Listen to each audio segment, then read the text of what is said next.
झारखंड सरकार ने पेशा नियमावली 2025 को 2 जनवरी 2026 को अधिसूचित कर दिया और इसके बारे में नियम कह रहे हैं कि आदिवासियों का अब उत्थान होगा। उधर सरकार कह रही कि अबुआ शासन की जीत है, पर कुछ आलोचक हैं जो कह रहे हैं कि यह केवल कागजी लॉलीपॉप है। चलिए एक एक करके समझने की कोशिश करते हैं कि आखिरकार पेशा लागू होने के बाद अब झारखंड के आदिवासी इलाकों की तस्वीर कैसे बदल जाएगी, या फिर क्या वाकई में ये लॉलीपॉप है। आपको याद होगा कैबिनेट ने 23 दिसंबर 2025 को इसे मंजूरी दी थी और अब यह आधिकारिक रूप से लागू हो गया है। पेशा यानी पंचायत अधिनियम 1996, जिसका हिंदी में अर्थ है अनुसूचित क्षेत्रों तक विस्तार। इस नियम को आखिरकार झारखंड की जमीन पर बिछा दिया गया, लेकिन उससे पहले दिसंबर 2025 में हेमंत सोरेन सरकार ने इसे कैबिनेट में मंजूरी दी थी और नए साल 2026 में यह नियम अधिसूचित हो गए। लेकिन सवाल यह है कि क्या यह आदिवासी भाइयों बहनों के लिए वास्तविक स्वशासन की जीत है, या इसमें अभी भी कई तरह के खामियां हैं। पेशा अभी अभी अधिसूचित हुई है और कुछ विसंगतियों की चर्चा भी शुरू हो गई है, लेकिन ओंकार झारखंड भी आपको पेशा के लागू होने की विशेष बधाई देता है। मेरा नाम है रवि भास्कर और आप देख रहे हैं ओंकार झारखंड। चलिए इस वीडियो को आगे बढ़ाते हैं और जानते हैं सबसे पहले कि पेशा आखिरकार है क्या। यह कहानी शुरू होती है 1996 में। 1996 में केंद्र सरकार ने यह कानून बनाया ताकि 5वीं अनुसूची के आदिवासी इलाकों में ग्राम सभा को असली ताकत मिले, ग्राम सभा को अधिकार मिले। छोटे खनिजों, वन उत्पादों, जल स्रोतों, जमीन अधिग्रहण और विकास योजनाओं पर फैसला लेने का अधिकार सिर्फ गांव वालों को हो। झारखंड जैसे राज्य में जहां 13 जिले पूरी तरह अनुसूचित क्षेत्र हैं, यह कानून जल, जंगल, जमीन की रक्षा का मजबूत हथियार होना चाहिए था। लेकिन 29 साल बाद भी झारखंड में नियम नहीं बने थे। आखिरकार हाईकोर्ट के सख्त आदेश और कई याचिकाओं के बाद 2025 में यह नियम आए, जिसके बाद 2026 के शुरुआत में इसे धरातल पर उतार दिया गया। अब सरकार का दावा है कि ग्राम सभा को मजबूत अधिकार मिलेंगे। अब किन किन क्षेत्रों में अधिकार मिलेंगे, पहले उसे समझिए।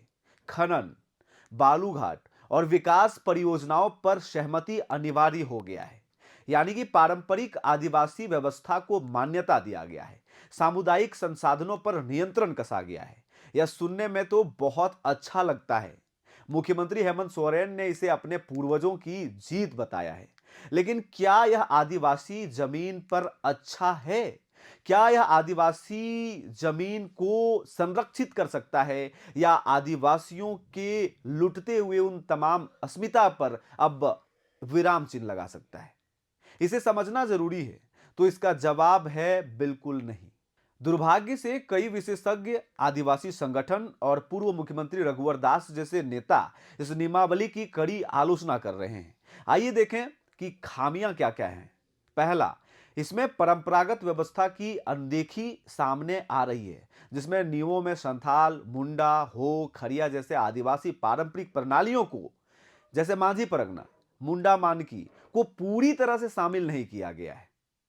इससे पेशा की मूल भावना का उल्लंघन होता नजर आ रहा है, जो कहती है कि ग्राम सभा आदिवासी रीति रिवाजों के अनुसार बने हैं। लेकिन यहां पर एक प्रश्नवाचक चिन्ह है कि आखिरकार पूर्णतः उनके रिवाजों को क्यों नहीं शामिल किया गया।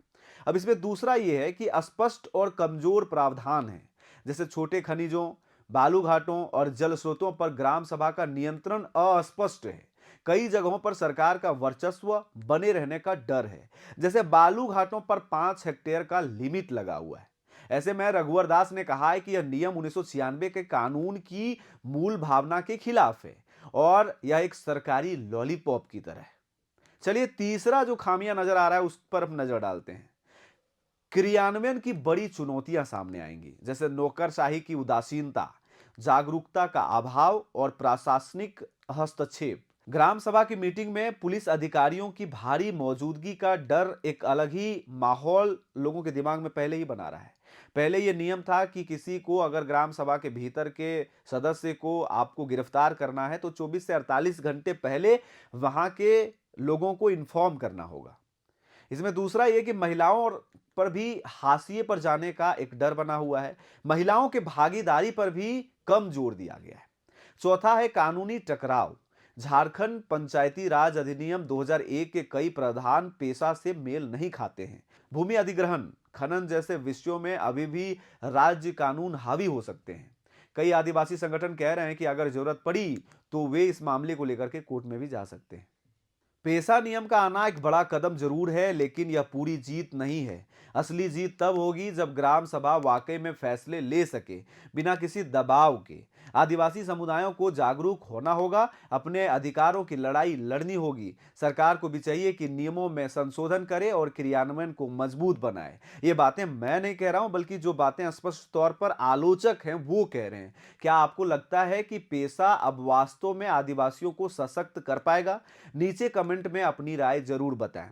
वैसे पेशा के आने से सकारात्मक चीजें बढ़ेंगी। झारखंड के जल, जंगल, जमीन की रक्षा सबकी जिम्मेदारी है। नमस्कार, जय जोहार।